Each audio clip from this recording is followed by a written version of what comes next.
Je vais donner d'emblée la parole aux deux intervenants. Je vais remercier tout d'abord l'espace éthique régional Hauts-de-France, donc, qui est partenaire avec la Fédération de santé mentale de cet événement, et le CHU, bien sûr, qui nous accueille ici dans de très bonnes conditions. Pour la question d'ouverture, donc, vous aurez deux personnes, Madame Martine Lefebvre, donc, qui est présidente en fait, de la Fédération de santé mentale, qui donc, à ce titre, vous accueille également, et Sylvie Vandelague, donc, qui est coordinatrice adjointe de l'espace éthique au niveau des Hauts-de-France, et donc qui est espace éthique, donc, qui est sollicité dans ce cadre de réflexion. Voilà. Je donne la parole, Madame Lefebvre. Merci beaucoup. Bien, bonsoir à tout le monde.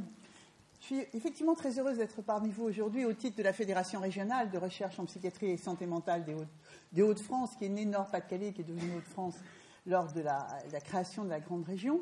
Je vais simplement saluer très rapidement Jérémy Crépel, qui représente Madame le maire de Lille et qui est un fidèle de la fédération, comme d'autres d'ailleurs, puisque nous avons la chance d'avoir des interlocuteurs fidèles et toujours très ouverts pour la fédération.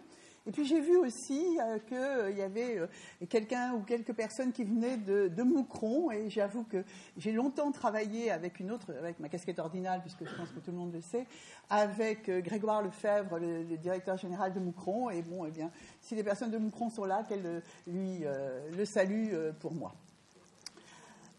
Alors, refus de soins de la personne âgée, j'avoue que ça m'a fait un peu rajeunir. Et j'ai pensé, quand j'ai lu ce texte, ce choix de thème, j'ai pensé à ma grand-mère. Ma grand-mère, si vous voulez, bon, sans rentrer trop dans les détails, elle était née avec le XXe siècle, elle était née en 1900. Et si vous voulez, sa vie avait été marquée par pas mal d'événements. D'abord, la mort en couche de sa mère alors qu'elle avait 11 ans. Ce qui fait qu'à l'époque, naturellement, quand on est l'aîné d'une famille où il y a déjà 4 garçons et où il y a une petite sœur qui vient de naître et la mère qui est morte, eh bien, on vous retire de l'école, et ce, malgré les interventions, si vous voulez, de l'instituteur. Elle avait dû s'occuper des petits frères. Puis, bien sûr, est arrivée après la Première Guerre, donc je vous passe les détails de l'exode avec les charrettes, etc. Et elle revient, elle fait la connaissance d'un jeune homme qu'elle épouse, qui lui avait fait Verdun la guerre 14-18 et qui avait été gazé. Bon, ils reprennent la vie parce que, comme disait ma grand-mère, la vie est toujours devant.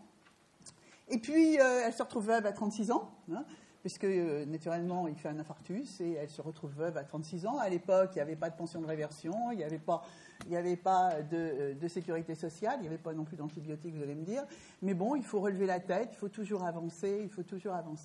Elle avance, même si lors des bombardements américains en 1944, elle retrouve une bombe sur sa maison, il ne reste qu'un pan de mur et le crucifix. Elle avance parce que la vie est devant, parce qu'il faut toujours se battre. Et les choses se progressent. Moi, je me marie, j'ai un fils, etc. Elle perd sa fille, maman, à 49 ans, d'un infarctus inaugural. Pour autant, elle avance. Elle dit qu'elle ne veut pas porter le deuil puisque la mémoire de sa fille est dans son cœur. Elle n'est pas dans la couleur des vêtements qu'elle va porter. Le temps passe et à 88 ans, elle fait un malaise. Et j'étais médecin, bien sûr, déjà. Et je l'oblige donc à être hospitalisée. On voit que son cœur bat un peu trop la chamade. Néanmoins, bon, elle me dit en sortant, oui, ça va aller. Et quand je vais la voir, peut-être dans la semaine qui suit sa sortie, elle me dit, tu vas me jurer une chose. Sur la mémoire de ta mère, tu vas me jurer une chose, c'est de ne jamais plus me réhospitaliser. Elle partait du principe que la liberté était la plus grande des richesses. La liberté, bien sûr, pour le pays dans lequel elle vivait. Je peux dire qu'elle avait fait l'expérience de deux guerres. Mais aussi sa liberté en tant que femme et sa liberté de choix. Naturellement, ça a été très difficile pour moi. Parce que c'était ma grand-mère et que je voulais lui prouver, effectivement, que je respectais ce qu'elle souhaitait. Mais j'étais aussi médecin. Et comme certains d'entre vous, j'avais, lors de ma thèse, fait un serment d'Hippocrate, en disant que j'allais faire tout ce qu'il pouvait pour soigner les gens. Pourtant, je lui ai juré de ne plus jamais la réhospitaliser et de respecter son choix qu'elle avait fait, en pleine connaissance de cause. Et elle n'était pas du tout dépressive, ou c'était pas dans un moment de faiblesse, bien au contraire. Et elle est morte à 93 ans, elle a fait un malaise chez elle. Et la première chose que sa petite sœur, qui avait passé les 80 ans, m'a dit, c'est « Je suis heureuse pour ma sœur parce qu'elle a eu la mort qu'elle avait choisie et qu'elle souhaitait. » J'ai repensé à ça aussi quelques années plus tard, quand j'ai eu une amie, qui d'ailleurs était belge, qui s'est vue découvrir un cancer du sein, déjà métastasé, et qui a dit à ses fils et à son mari, la plus grande preuve d'amour que vous puissiez me donner, c'est de ne pas m'obliger de me soigner. Je ne sais pas combien de semaines et de mois il me reste, on va en profiter, on va voyager, mais je ne veux pas de chimiothérapie, je ne veux pas de radiothérapie. Elle est morte comme elle l'avait souhaité. Bien sûr, dans les deux cas dont je vous parle, très différents, c'était des personnes qui avaient parfaitement une information claire et loyale, comme on le dit, qui connaissaient les conséquences de leur refus de soins, et qui avaient demandé à ce qu'on respecte leur liberté de choix. Alors c'est vrai que quelquefois je me dis, et toi ma vieille, prends de l'âge, que ferais-tu? J'avoue que je ne sais pas. Bien sûr, comme un certain nombre, si vous voulez, j'ai des directives anticipées, une période de zone de confiance, mais si j'avais le libre choix, qu'est-ce que je ferais? J'avoue que je n'en sais rien. Eh bien, je compte sur cette soirée pour m'apporter peut-être des réponses. Bonne soirée.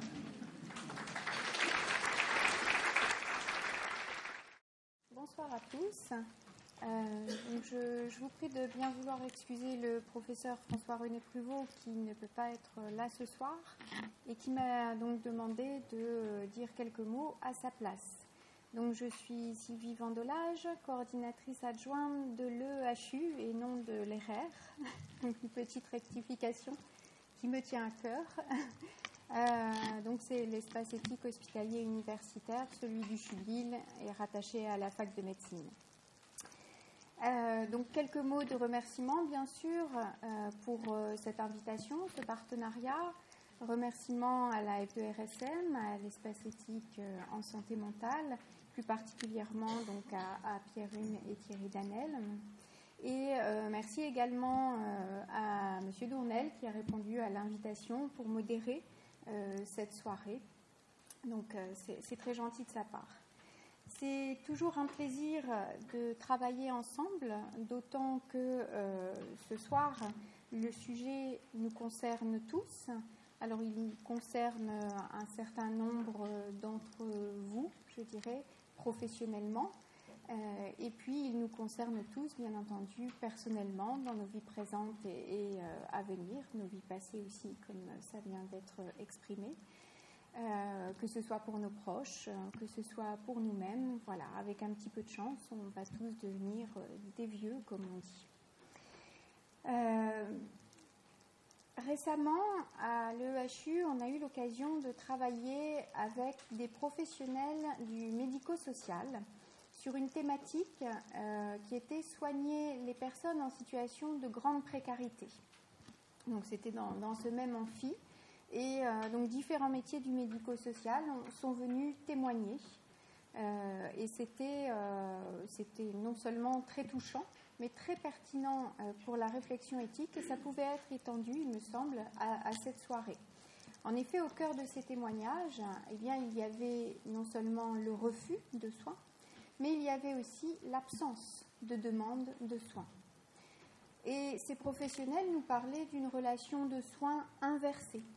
C'est-à-dire que ces professionnels qui vont dans la rue ou qui travaillent près de la rue disent ce ne sont pas les patients qui viennent à nous, mais c'est nous, en tant que soignants ou en tant que travailleurs sociaux, qui allons vers des personnes qui ne se considèrent pas comme des patients et des personnes pour lesquelles se soigner n'est absolument plus une priorité.